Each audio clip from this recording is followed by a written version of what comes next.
देखो जूम करिए थोड़ा। ठीक है, राइट इशू के बारे में बात कर रहे हैं। राइट इशू क्या है ये सुन लो। जैसे कंपनी क्या किया, इशू करके रखा है पहले से शेयर्स, ठीक है। कंपनी मतलब है ना,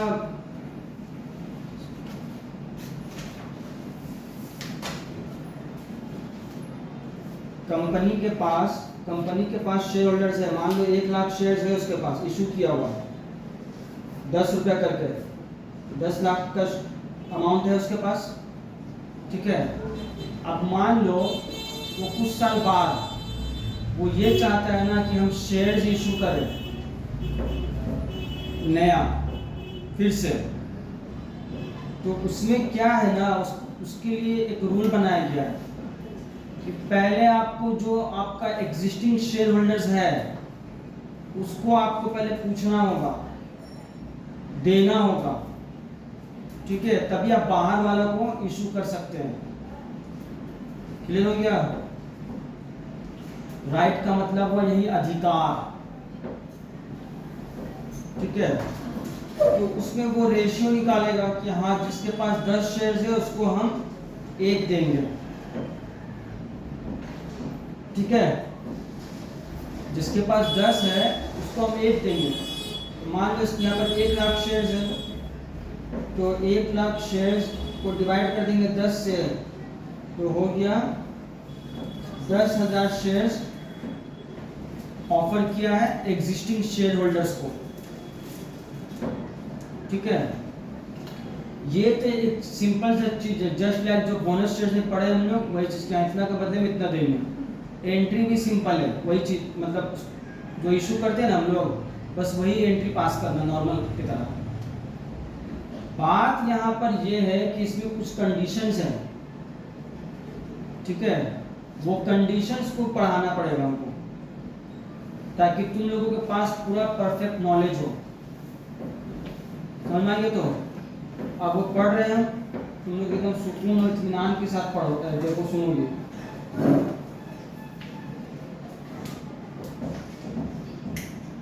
जिसको जो पूछना होगा पूछ लेगा।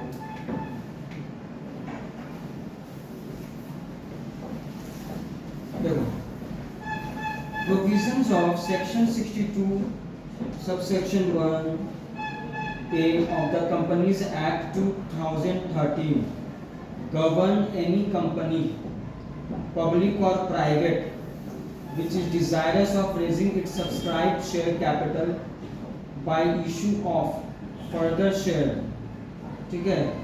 बोल रहा है कि कोई कंपनी है, जैसे बताया पहले से है वो, अब वो और अपने कैपिटल को बढ़ाने के लिए एक्स्ट्रा शेयर्स अगर इशू करना चाहता है तो क्या करेगा वो? Whenever a company intends to issue new shares, the voting and governance rights of the existing shareholders may be diluted, ठीक है। जब वो नया शेयर्स इशू करेगा ना, तो वोटिंग और गवर्नेंस राइट्स जो है एग्जिस्टिंग शेयरहोल्डर्स का डाइल्यूट हो जाएगा, मतलब डिक्रीज हो जाएगा, ठीक है। तो क्या हुआ, if they are not allowed to preserve them, अगर उन लोगों को अलाउ नहीं किया गया कि प्रिजर्व करने के लिए, तब डाइल्यूट हो जाएगा। डाइल्यूट का मतलब होता है डिक्रीज, घट जाना, ठीक है। It may happen because new shareholders may subscribe to the issued share capital. Companies Act 2013 allows existing shareholders to preserve their position by offering those newly issued shares at the first instance to them. तो ये कानून बनाया गया कि जब भी वो further issue करेगा तो पहले उन लोगों को ऑफर करेगा वो, ठीक है, जो एग्जिस्टिंग शेयरहोल्डर्स हैं। The existing shareholders are given a right to subscribe these shares. Existing shareholders को ये अधिकार दिया गया है कि आप इसको खरीद सकते हैं। However, if they do not desire to subscribe these shares, they are even given the right to renounce it in favor of someone else. पहला है, उसको पूछना जरूरी है खरीदा तो ठीक है, दूसरा है वो रिजेक्ट भी कर सकता है, सीधा सा बात नहीं लेंगे बस, और तीसरा है कि वो अपना अधिकार किसी और को बेच भी सकता है। ठीक है, 3 ऑप्शंस रहता है एग्जिस्टिंग शेयर होल्डर्स को। जो अधिकार बेचने वाला रहता है ना उसको बोलते हैं रिनाउंस, हाँ ठीक है, रिनाउंसिएशन। उसी के बारे में पूरा पढ़ेंगे कि हाँ उसमें वैल्यू कितना वो लेगा, क्योंकि वैल्यू करना पड़ेगा ना उसके लिए, जिसको वो ट्रांसफर करेगा फ्री में थोड़ा उसको ट्रांसफर कर देगा कि तुम ले लो। हाँ क्या हुआ, पेट तुम ऐसे कर लिए पूरा, कुछ ना क्या, उनको लगा कि तुम एक्साइटेड हो गए, तुम्हारे अंदर जोश आ गया है, जोश है उसके अंदर में, लेकिन जोशीला हो गया। In nutshell, the existing shareholders have the right to subscribe to any fresh issue of shares by the company in proportion to their existing holding for shares. They have an implicit right to renounce this right in favor of anyone else. ठीक है, किसी को भी वो अधिकार दे सकता है, मतलब वो बेचेगा, ट्रांसफर करेगा तो उसका वैल्यू निकालना होगा, और even reject it completely, reject भी कर सकता है। In other words, the existing shareholders have right of first refusal. That is, the existing shareholder enjoy a right to either subscribe for this share or sell their rights or reject the offer. समझ में आ गया? तो कुछ पूछना है इसमें? उसको time चाहिए सर पढ़ने को, खुद से पढ़ो।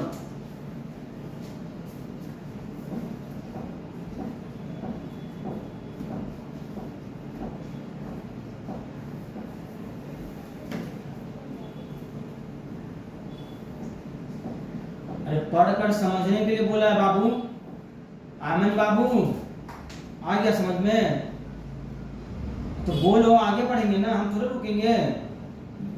आदमी को काम है, तुम थोड़ा बात को समझा करो, समझिए ऐसे बिजी है।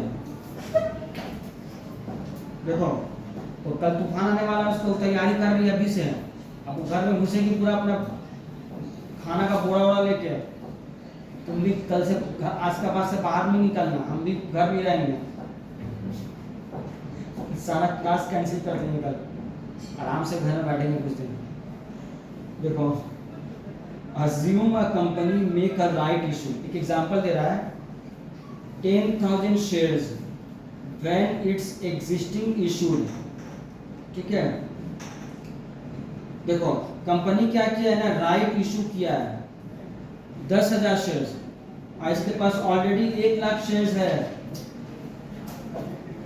तो ये क्या, इसके क्या होगा मतलब है, this enables any shareholders having 10 shares to subscribe to 1 share। ठीक है, मतलब ये 10,000 शेयर्स इशू किया है ना, तो मान लो इसका मतलब ये होगा, इसका रेशियो निकालेंगे 1,00,000 बाई 10,000, तो आएगा 10/1। जिसके पास 10 शेयर्स है वो उसको 1 शेयर्स मिलेगा। कैसे निकला बात दिखाए क्या, दिखा चुके हैं पहले, देखना चाहती है, जल्दी देखो बाबू, जल्दी देखो, देख ली। 1,00,000 डिवाइड बाय 10,000, हाँ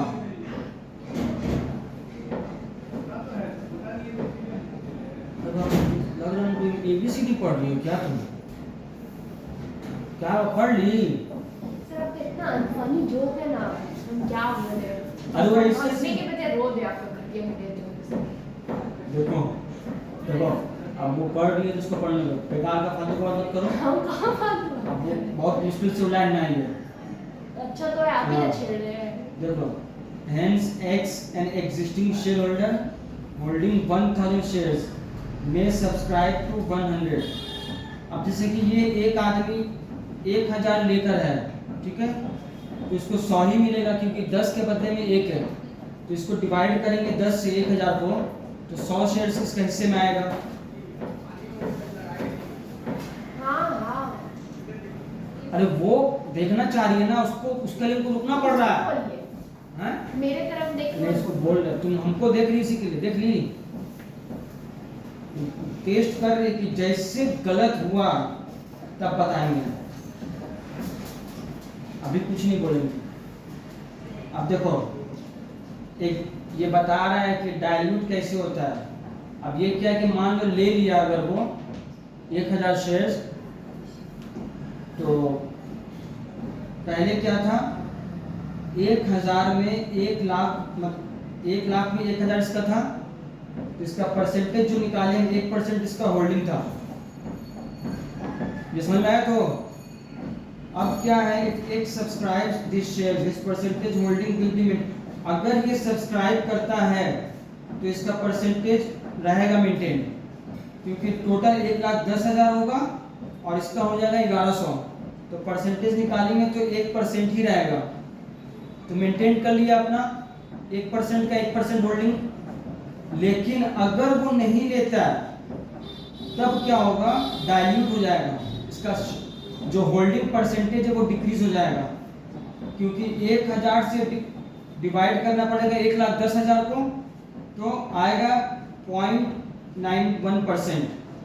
कहाँ 1% था, 0.09 से इसका घट गया होल्डिंग। ऐसा समझ में? इसी को बोलते हैं डाइल्यूट होना। अब क्या है, he may renounce the right in favor of anyone else, say Y. Hence, these 100 shares will be issued to Y at the insistence of X. X may charge Y for this privilege, which is technically termed as the value of right. X जो Y को बेचेगा ना, ये privilege, ये सुविधा, तो उसके लिए पैसा चार्ज करेगा, उसको बोलते हैं वैल्यू ऑफ राइट। आ गया समझ में? कुछ पूछना है?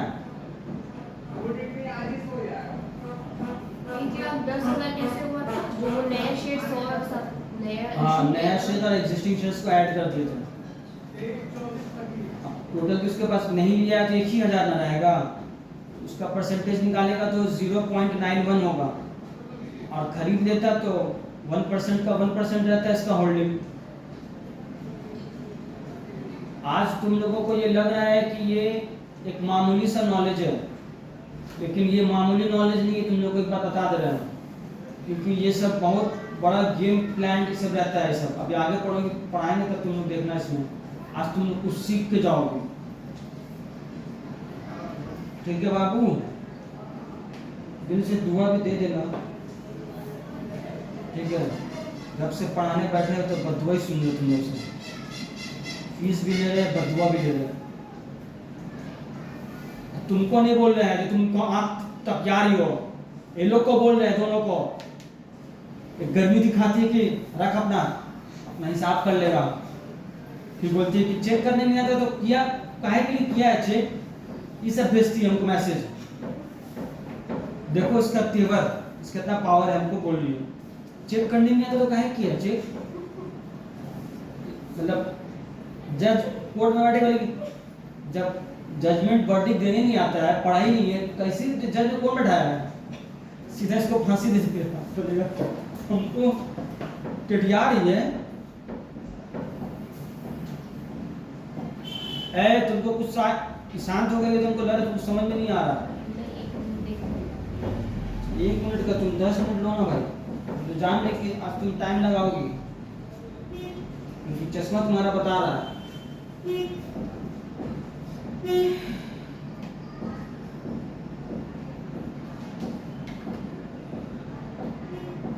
में तुम्हारा सेफ्टी पिन वाला वो कहाँ है, वो नकाब, इसमें सेफ्टी पिन लगाती थी, सेफ्टी पिन लगाती थी, अभी भी लगाई है क्या? नहीं, अब बटन लगा रही है। अब मोबाइल खरीदना नहीं, नकाब भी बदल गया है इसका, चमकने वाला गोल्डन नहीं दिख रहा है।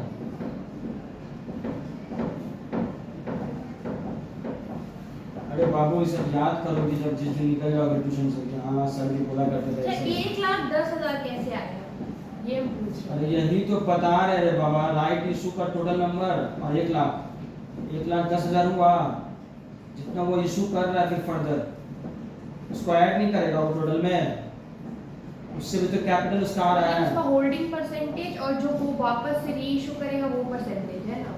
हाँ। और अगर वो इशू वाला परसेंटेज नहीं ले रहा है तो टोटल जितना उसका एग्जिस्टिंग है तो वो डाइल्यूट कर देगा। हाँ, घट जाएगा परसेंटेज में। अब देखो, a company desirous of issuing new share has to offer as per section 62 of companies the shares to existing equity shareholders through a letter of offer। देखो ये जो राइट इशू जो करेगा ना ये, तो इसका एक प्रोसेस है, कैसे करेगा वो बता रहा है। देखो कंडीशंस क्या है,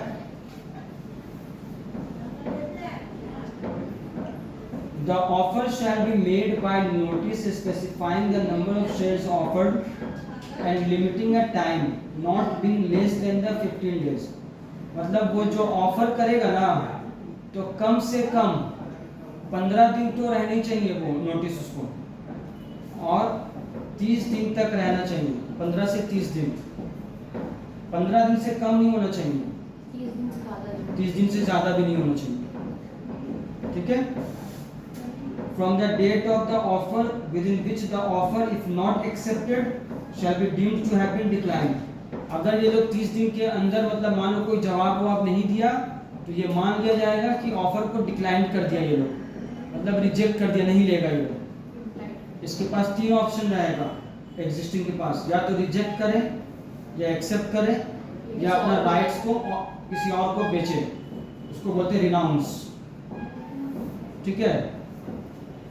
अब देखो, unless the articles of the company otherwise provide, articles में अगर कुछ नहीं लिखा हुआ है, the offer aforesaid shall be deemed to include a right exercisable by the person concerned, renounce the shares offered to him or any of them in favor of any other person, and the notice referred to shall contain a statement of this right। देखो कुछ लिखा हुआ नहीं है अगर articles में तो ये रिनाउंस कर सकता है, किसी भी आदमी को अपना अधिकार बेच सकता है। After the expiry of the time specified in the notice aforesaid और on receipt of earlier intimation from the person to whom such notice is given that he declines to accept the shares offered. देखो 30 दिन के बाद या फिर 30 दिन के पहले ही अगर ये लोग बोल दिया, जैसे 30 दिन के बाद तो क्या है कि डिक्लाइन कर दिया, अब 30 दिन के पहले ये लोग बोल दिया इसे कि हम लोग नहीं लेंगे, जानकारी दे दिया कंपनी को कि हम लोग रिजेक्ट कर दिए, तब क्या करेगा बोर्ड ऑफ डायरेक्टर, वे dispose of them in such a manner which is not disadvantageous to the shareholder and the company. उस तरीका से बेचेगा उसको जो कि शेयर होल्डर्स के लिए कुछ भी खराबी नहीं हो, कंपनी के लिए भी खराबी नहीं हो। ठीक है। इसमें कुछ पूछना है किसी को? हाँ, वापस से बोलिए नहीं, क्या चीज वापस से बोले? लास्ट पॉइंट, हाँ, बोर्ड ऑफ डायरेक्टर वाला। अगर वो लोग रिजेक्ट मतलब 30 दिन से पहले बोल दिया कि हम लोग नहीं लेंगे, या फिर 30 दिन पार हो गए तो वो मान लिया जाएगा कि ये लोग नहीं लेगा, तो बोर्ड ऑफ डायरेक्टर्स क्या करेगा, उसको बेच देगा, इशू कर देगा सेफ्टी तरीका से, ताकि एग्जिस्टिंग शेयर होल्डर्स या कंपनी को कुछ भी हार्म नहीं हो। ठीक है। हाँ, हम सुन रहे क्या हो रहा है?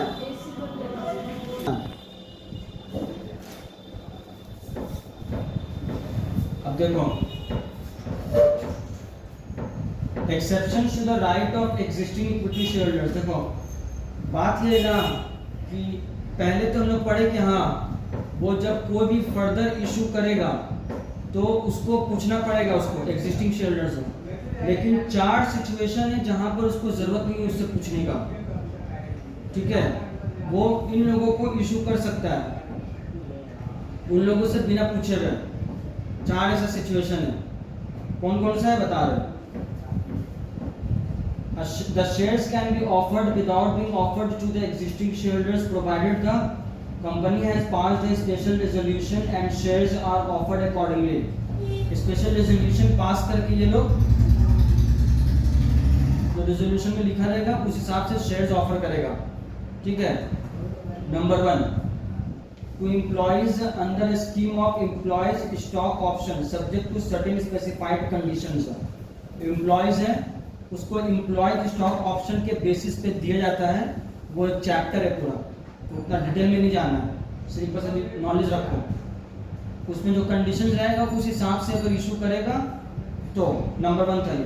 दूसरा ये है टू एनी पर्सन इधर फॉर कैश और for a consideration other than cash if the price of such shares is determined by the valuation report of A registered valuer.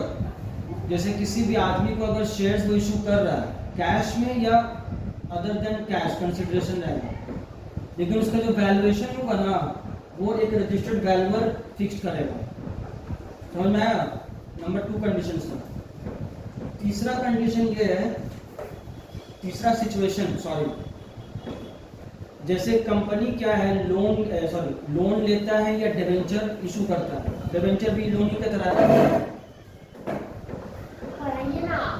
तो ये ना उन लोगों को ऑप्शन देगा कि आप चाहे तो अपना लोन या डिबेंचर को शेयर्स में कन्वर्ट करा सकते हैं, ठीक है, ये ऑप्शन है, ऑब्लिगेशन नहीं है ये, ठीक है। हाँ तो और हाँ पहले तो ये बात हुआ, उसके बाद क्या है, जो प्राइस होगा ना प्राइस वो जो डिबेंचर इशू करने से पहले और लोन लेने से पहले ही तय हो जाना चाहिए कि कितना में उसको देगा, ये उसका कंडीशन है। तभी जब वो इशू करेगा तो बिना पूछे हुए इन लोगों को दे सकता है।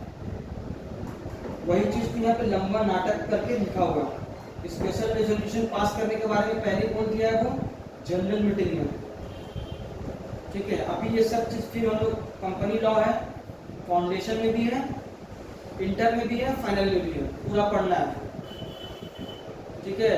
दिल से पढ़ो, दिल से। तुम लोग किस मकाम पे पहुंचोगे तुम लोगों को भी खुद नहीं पता है, जब पहुंच जाओगे तब याद करना हमको भी, ठीक है। 1% आपको वो जो देंगे तुम लोगों को 1% का, पास हो जाओ वही काफी है। पास होने की खुशी में हाँ पास हो जाएगा तो दिखाई भी नहीं देगी, 1% देगी। ऐसा नहीं है। इसकी मम्मी बोलेगी मेहनत किए तेरे और बुढ़ा को जाके देगी पैसा। इतनी भी नहीं, सब जो कर रहे हैं ये तो सुनाई दे, अपलोड करेगा तो जरा खाली सुनाना फिर देखना। आमन मेरा अच्छा बाबू है कि दे सकती है, इससे मुझे थोड़ा उम्मीद है कि गरीबों का मदद करेगी। वो जिस हालात से गुजरता है वो उसको समझता है, वो पैसा ले लेके घूमेगी, कौन है उसको हम दे, समझ में आया?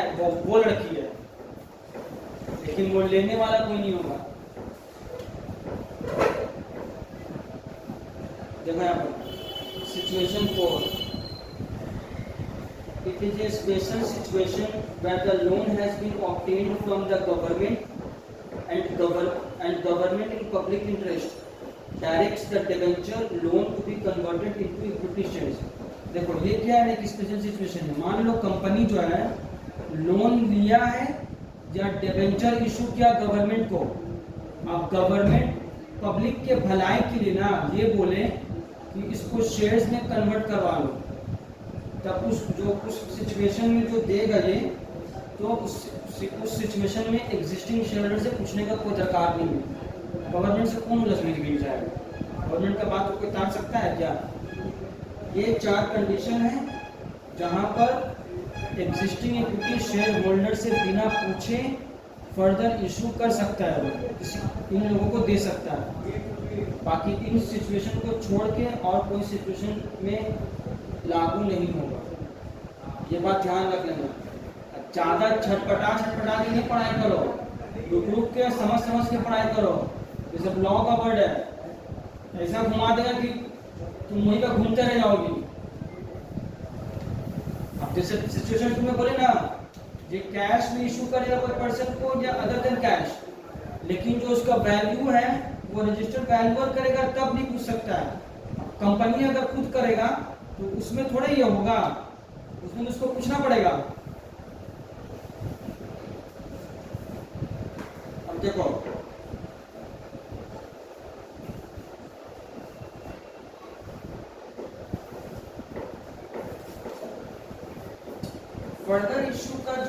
फाइनेंशियल इफेक्ट्स होगा, तो फर्दर इशू तो किया है, उससे क्या इम्पैक्ट पड़ेगा वो सुन लो। The financial position of the business is contained in the balance sheet. Further issue of shares increase the amount of equity, net worth बढ़ जाएगा उसका capital, as well as the liquid resources, पैसा भी आएगा, है ना भाई। The amount of equity is the product of further number of shares issued multiplied, simple चीजें। The issue price may be higher than the face value. जो issue करेगा ना राइट शेयर्स, वो फेस वैल्यू से ज़्यादा भी हो सकता है। मतलब मान लो कि प्रीमियम में भी है, प्रीमियम में इशू किया था पहले, उससे भी ज़्यादा हो सकता है। कंपनीज एक्ट डिस्काउंट भी इशू नहीं कर सकता है, ठीक है।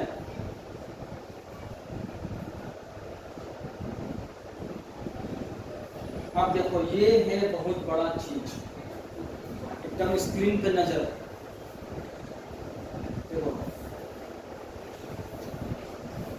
Book value of a share equal to net worth divided by number of shares.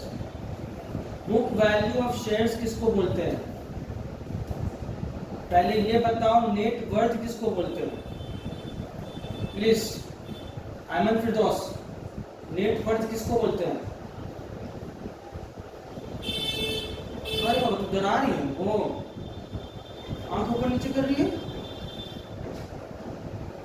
तो इसका देखो बैठक बाजी देख ली ना? अरे नहीं, कुछ और देख रहा था।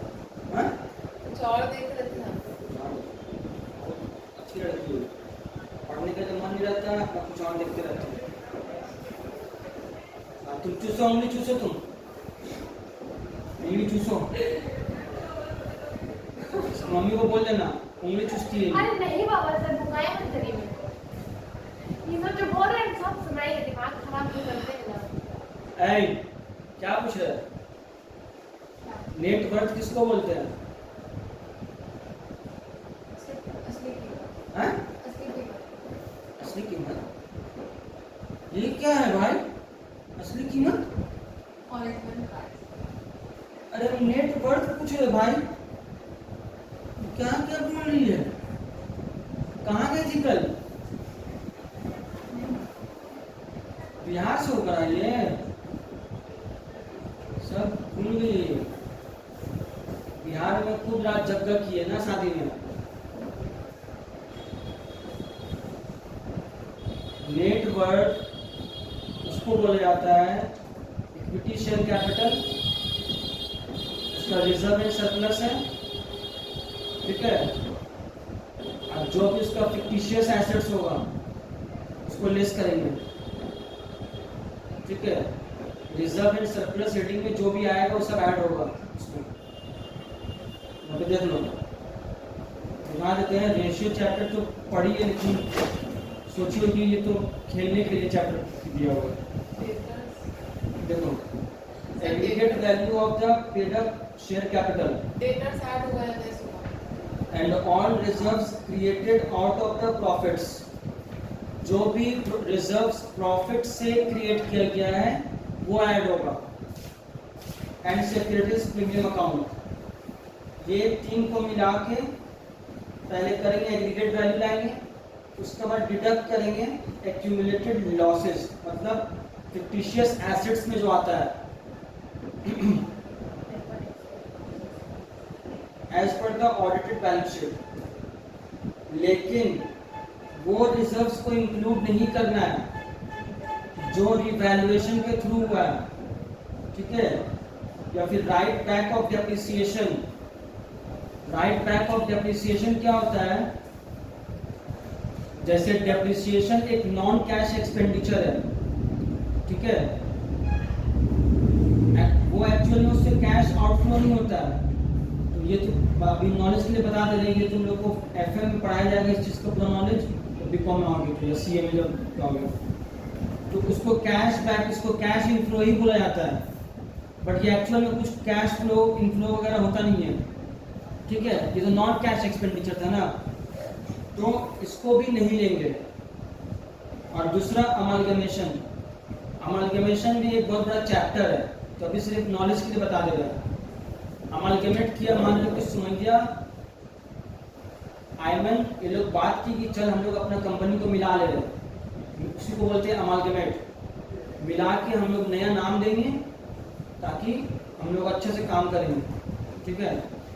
तो सुमैया क्या की, सुमैया बोली हम अपना नेट वर्थ देखेंगे, तो इसका जो भी रिजर्व जो आएगा वो ऐड नहीं कर सकती है उसको। बस अभी इतने ही जान के रखो, उसका बहुत लंबा कहानी है, वो चैप्टर जब पढ़ोगे तब समझाएंगे। बीकॉम में पढ़े हमसे तो ठीक है, तो जो सी जैसा जहाँ पढ़ोगे इस टीचर से समझा दे रहो, ठीक है। तो ये 3 केस में ये रिजल्ट जो होगा वो ऐड बैक नहीं होगा, मतलब उसमें ऐड नहीं होगा। नेट वर्थ जो अभी बोले हैं ये लायबिलिटी साइड अप्रोच से निकालने का ये तरीका है, और एसेट साइड निकालने का ये तरीका है, सारा एसेट रहेगा उसमें फिक्टिशियस एसेट्स को नहीं लेना, ऐड नहीं करना, माइनस करेंगे लॉन्ग टर्म लायबिलिटीज और करेंट लायबिलिटीज को, तब आएगा नेट वर्थ, ठीक है। ये तुम्हारा नेट वर्थ कंपनी का निकल गया, अब उसको डिवाइड करोगे नंबर ऑफ शेयर्स से, ठीक है, तो शेयर्स का वैल्यू निकल जाएगा, तो उसको बोलेंगे बुक वैल्यू ऑफ शेयर। देखो यहाँ पर एग्जांपल दिया है, if there are 10,000 shares with net worth of rupees 1,25,000। देखो ये बुक में दिया है, ये सिंपल सा चीज है, ये पूछ सकता है एग्जाम में, और उसको मालूम है कि स्टूडेंट लोग बहुत कलाकार है, करके नहीं आया होगा, तुम लोग ये सब मौका मत छोड़ना, ठीक है। तो ये क्या किया, 1,25,000 को 10,000 से डिवाइड किया, 12.5 रुपये पर शेयर आ गया, ठीक है। इसको बोलते हैं book value of a share, ठीक है। अब क्या है, however the market value may differ। Market value जो होगा शेयर्स का वो बुक वैल्यू से अलग होगा। ध्यान देना तो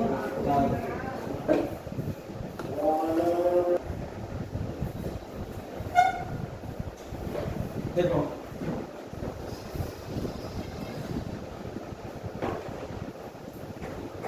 ये बोल रहा है, however the market value may differ from the book value of shares।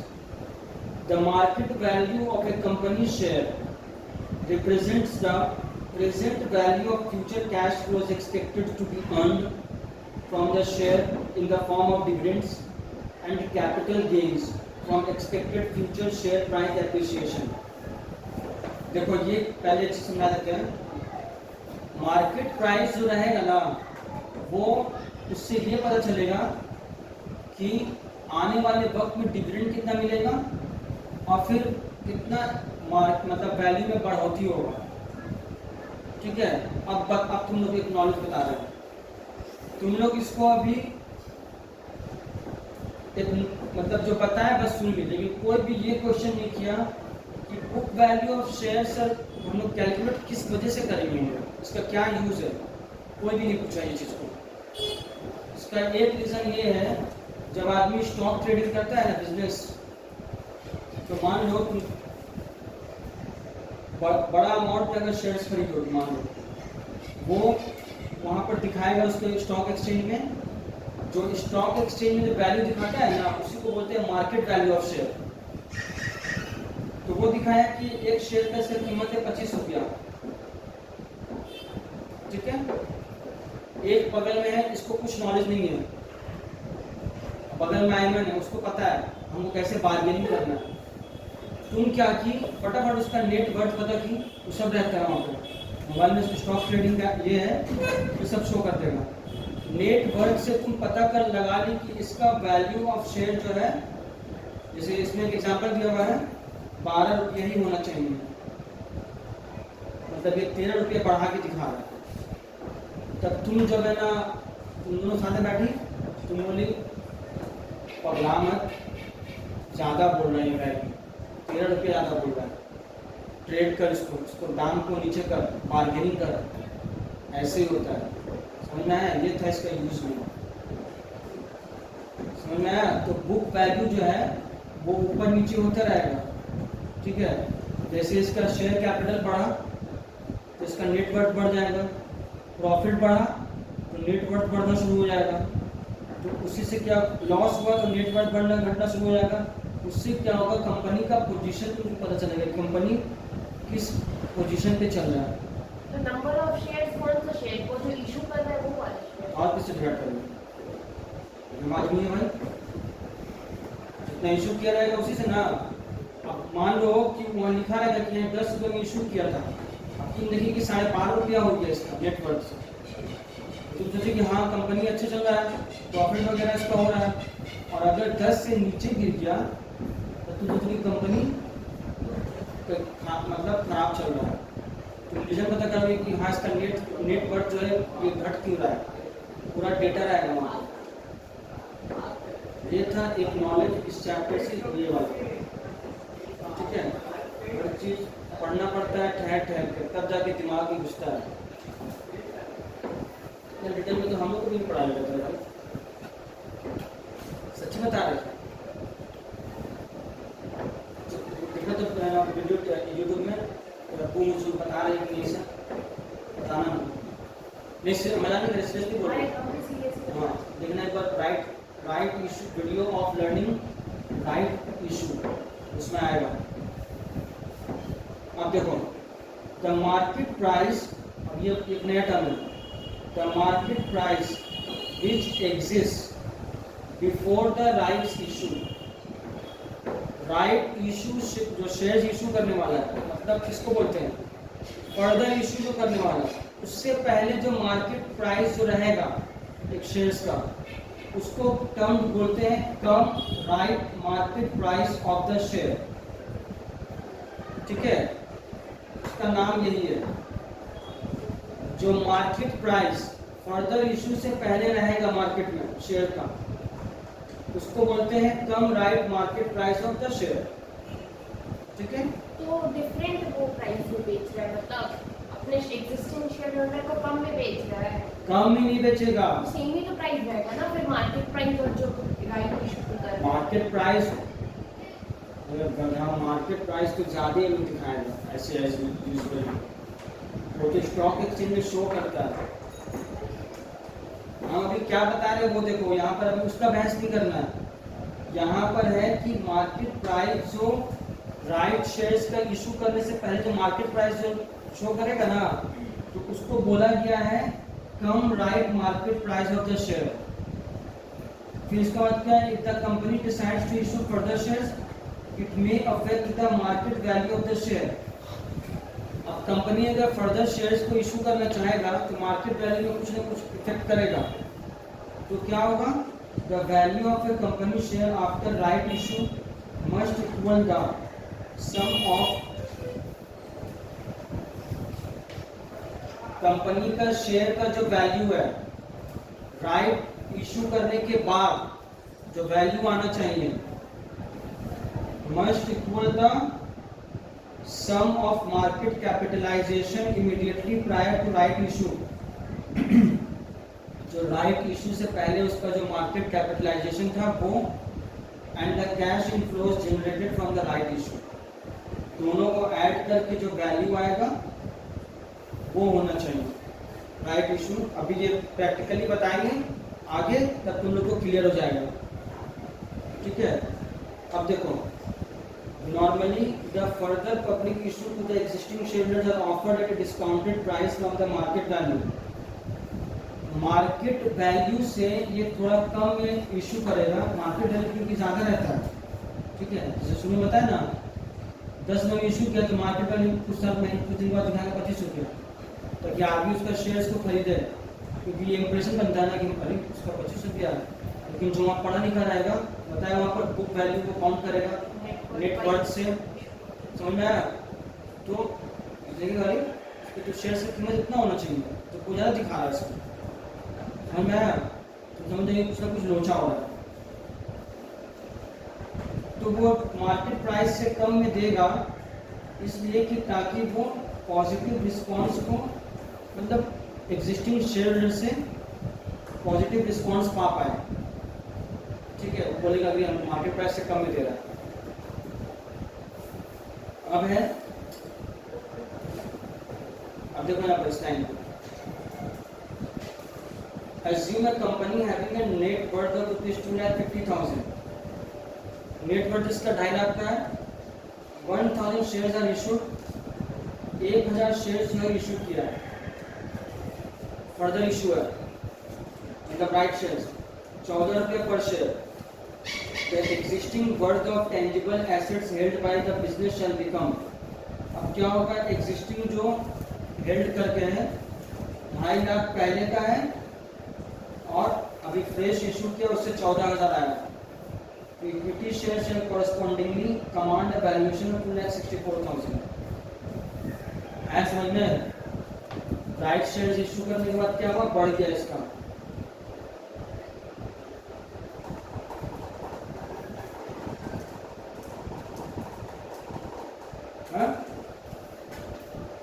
अब देखो ये क्या बोल रहा है, the market price of the shares after further issue of shares.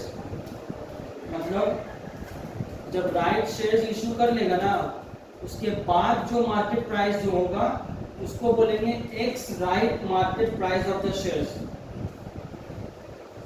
ठीक है, राइट शेयर इशू करने से पहले जो मार्केट प्राइस था उसको बोल देते हैं cum right market price of the share, और इशू करने के बाद जो वैल्यू आएगा उसको ex right market price of the share. तो वो दोनों ही तरीके से प्रॉफिट कमा रहा है. वो मार्केट में भी एक्स्ट्रा पैसे से बेच रहा है और ये एग्जिस्टिंग शेयर होल्डर को भी झूठा. मार्केट वैल्यू तो अलग चीज हुआ. सुनिए ये तो, नया शेयर अगर इशू करेगा तो पैसा तो आएगा ही. हाँ तो सुनिए ना, एग्जिस्टिंग शेयर होल्डर को भी मार्केट प्राइस दिखा तो हम लोग सिर्फ थोड़ा ज्यादा का स्पेंड करके बेच रहे हैं. तुमको तो ऑप्शन दे रहा है ना, वो जबरदस्ती थोड़ा कर रहा है. हाँ फिर भी तो वो लाइक बार्गेनिंग नहीं चल रहा है. हाँ, कर सकते हैं, उन लोग का होगा कुछ कंडीशंस, टर्म्स एंड कंडीशंस.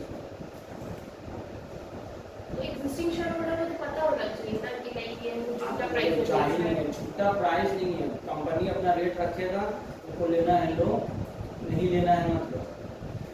यही सब तो नॉलेज चाहिए. वो जानबूझ के बढ़ा के बोलेगा ताकि लेंगे एग्जिस्टिंग शेयर. ये सब देखो, ये सब तुम बहुत अच्छे से समझती हो, क्योंकि सियासत करती है ज़्यादा ना, बाहर चढ़ा के बोलने का हमारा ये सब है अंदर में खून.